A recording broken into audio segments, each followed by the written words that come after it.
Di video kali ini kita akan membahas mengenai sifat larutan asam basa dan latihan soal serta pembahasannya.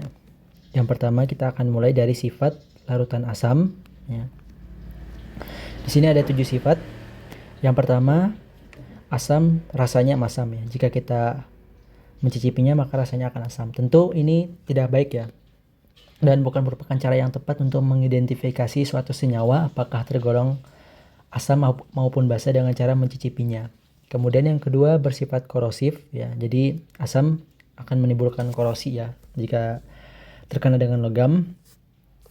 Sebagaimana yang kita tahu, jika terjadi hujan asam ya, hujan asam maka banyak sekali logam-logam atau besi-besi yang berkarat.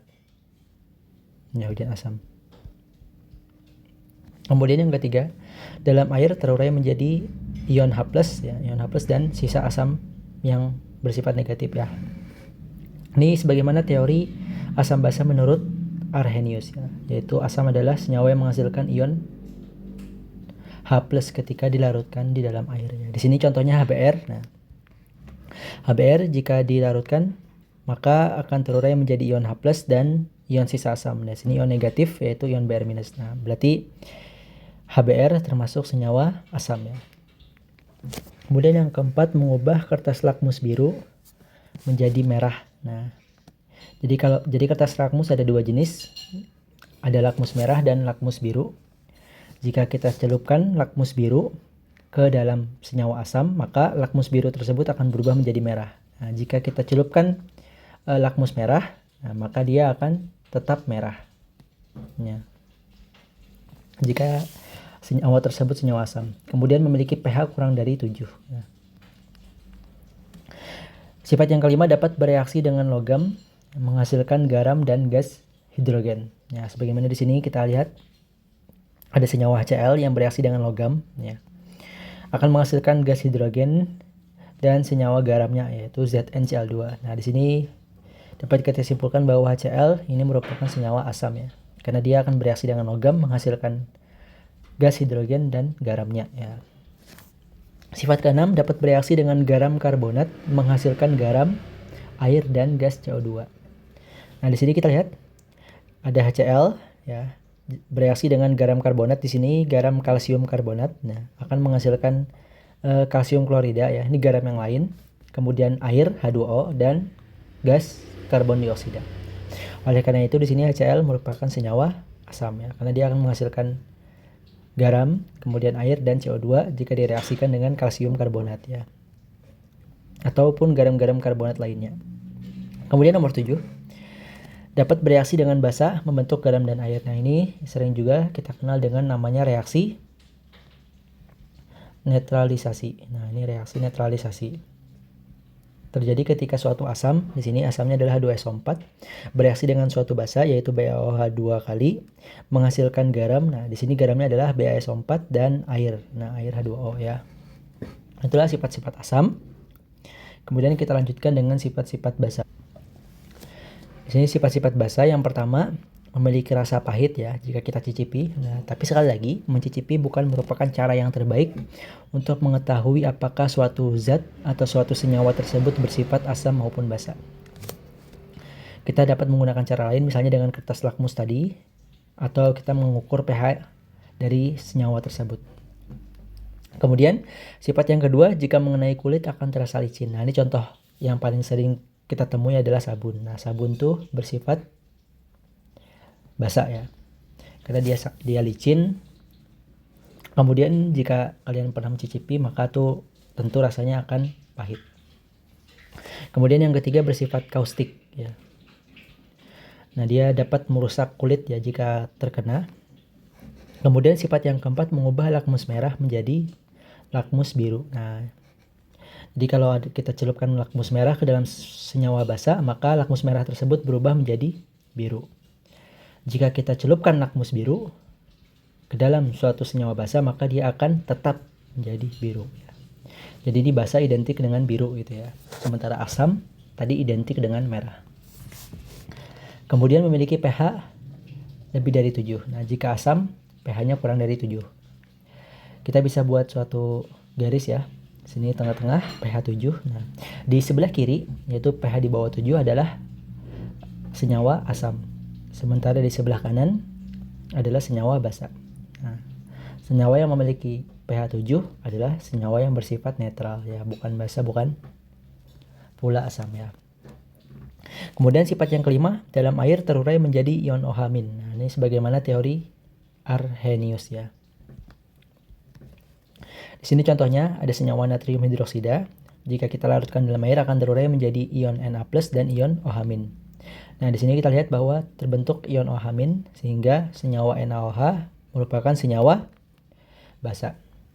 Kemudian sifat terakhir adalah dapat bereaksi dengan asam membentuk garam dan air. Nah, ini sebagaimana yang dijelaskan tadi ya. Ini merupakan reaksi netralisasi ya. Ketika suatu asam, di sini H2SO4 bereaksi dengan basa ya, atau basa bereaksi dengan asam akan menghasilkan suatu garam ya, BaSO4, barium sulfat dan air. Nah, ini merupakan reaksi netralisasi. Nah, itu tadi materi dari sifat-sifat larutan asam maupun basa. Nah, di sini kita akan mulai dengan latihan soal dan pembahasan.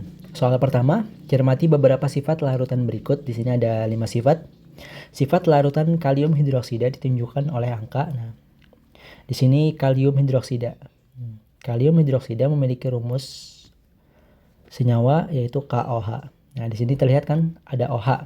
Oleh karena itu, dia bersifat basa. Karena jika KOH kita larutkan di dalam air, maka senyawa tersebut akan terurai menjadi ion K+ dan ion OH-. Nah, di sini terlihat bahwa senyawa KOH menghasilkan OH- sehingga KOH bersifat basa. Nah, kita cari mana dari 5 opsi berikut yang menunjukkan sifat basa. Opsi yang pertama bersifat kaustik ya. Dan ini jawabannya betul ya, karena basa bersifat kaustik. Kemudian yang kedua berasam asam, ini salah, ini merupakan sifat dari asam ya, karena asam rasanya masam. Yang ketiga, dapat mengubah kertas lakmus biru menjadi merah. Ini juga salah ya.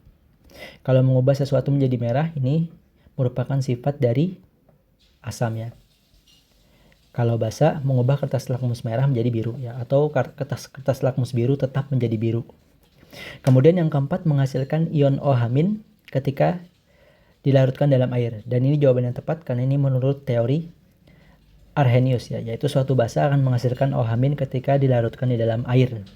Kemudian yang kelima, memiliki pH lebih dari 7, ini juga tepat ya. Sehingga di sini jawaban yang tepat adalah jawaban 1, 4, dan 5. Opsi yang tepat adalah opsi C.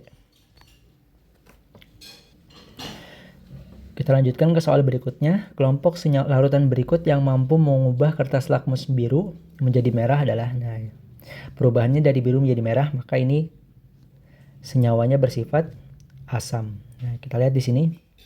NaCl bukan asam dan bukan basa. Ini netral ya, karena dia akan terurai menjadi Na+ dan Cl-. Sementara HNO3 dia asam karena dia akan menghasilkan ion H+, begitu pula HBr. Senyawa ini akan menghasilkan H+ ketika dilarutkan dalam air ya. Tapi NaCl bukan asam. Kemudian K2SO4 ini juga bukan asam, bukan pula basa ya, karena di sini tidak ada ion H+ dan OH-. Nah, kalau H2SO4 dia senyawanya asam karena di sini ada H+-nya ya. Kemudian NaCl dia termasuk senyawa garam. Sehingga opsi B juga salah. Opsi C KOH. Nah, ini adalah sifat dari senyawa basa karena akan menghasilkan OH- ketika dilarutkan di dalam air. Begitu pula BaOH 2 kali akan terurai menjadi Ba2+. Ya, BaOH 2 kali ini akan terurai menjadi Ba2+ dan 2 OH-. Nah, sebagaimana kita lihat di sini OH-nya ada 2 sehingga akan terbentuk 2 OH-. Kemudian opsi D, ini jawaban yang tepat ya. Karena semua senyawa yang tertulis adalah senyawa asam. Di sini ada HNO3 yaitu asam nitrat, H2SO4 asam sulfat, CH3COOH adalah asam asetat. Yang mana ketiganya akan menghasilkan ion H+ yang artinya ketiganya adalah bersifat asam. Kemudian yang E, asam asetat ini bersifat asam, KOH bersifat basa, BaOH 2 kali bersifat basa, sehingga opsi E juga salah. Oleh karena itu opsi yang tepat adalah opsi D. Kita lanjutkan ke soal berikutnya. Diketahui larutan X mempunyai pH 4,6 ya. Pernyataan yang tepat mengenai larutan tersebut adalah, nah, pH 4,6 artinya larutan tersebut bersifat asam ya, karena pH-nya di bawah 7. Kalau di atas 7, pH-nya bersifat basa. Opsi A, mempunyai sifat yang sama dengan larutan NaOH. Opsi A jelas jawabannya salah, karena NaOH bersifat basa, sementara senyawa X ya itu bersifat asam. Oleh karena itu sifat-sifatnya otomatis berbeda. Opsi B, dapat mengubah warna kertas lakmus merah menjadi biru. Ini juga salah, ini karena mengubah lakmus menjadi biru itu adalah sifat khas dari basa. Opsi C, dapat bereaksi dengan logam Zn menghasilkan garam dan gas H2O. Nah, ini opsi yang tepat ya. Sebagaimana kita lihat tadi ya, logam Zn ketika bereaksi dengan HCl ya, ini akan menghasilkan ZnCl2 ya, dan gas H2. Ini kita setarakan reaksinya. Nah, sehingga HCl ini bersifat asam ya. Kemudian jumlah ion OH- dalam larutan X lebih banyak dibandingkan dengan jumlah ion H+. Ini juga jawabannya salah ya. Karena larutan X bersifat asam, maka dia akan menghasilkan ion H+ dengan jumlah yang lebih banyak daripada ion OH-.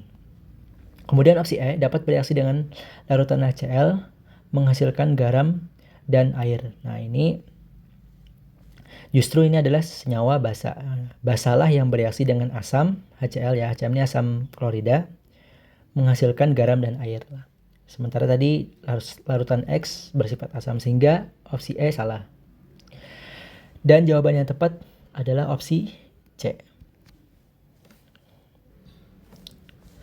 Soal berikutnya, tanah pertanian organik dapat menjadi asam karena adanya bahan-bahan organik yang belum terdekomposisi secara sempurna. Sifat tanah tersebut dapat dibuktikan dengan hasil uji. Di sini terlihat bahwa tanah pertanian tersebut bersifat asam ya.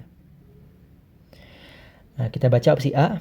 Kertas lakmus merah berubah warna menjadi biru. Ini jelas salah karena ini merupakan sifat dari larutan basa ya. Sementara sini tanah pertanian bersifat asam. Opsi B, kertas lakmus biru berubah menjadi warna merah. Ini benar.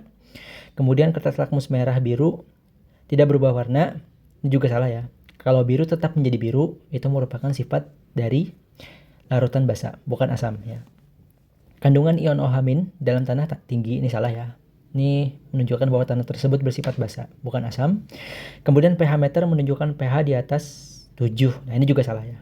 Ya, karena di atas 7 merupakan basa, bukan asam. Sehingga opsi jawaban yang tepat adalah opsi B.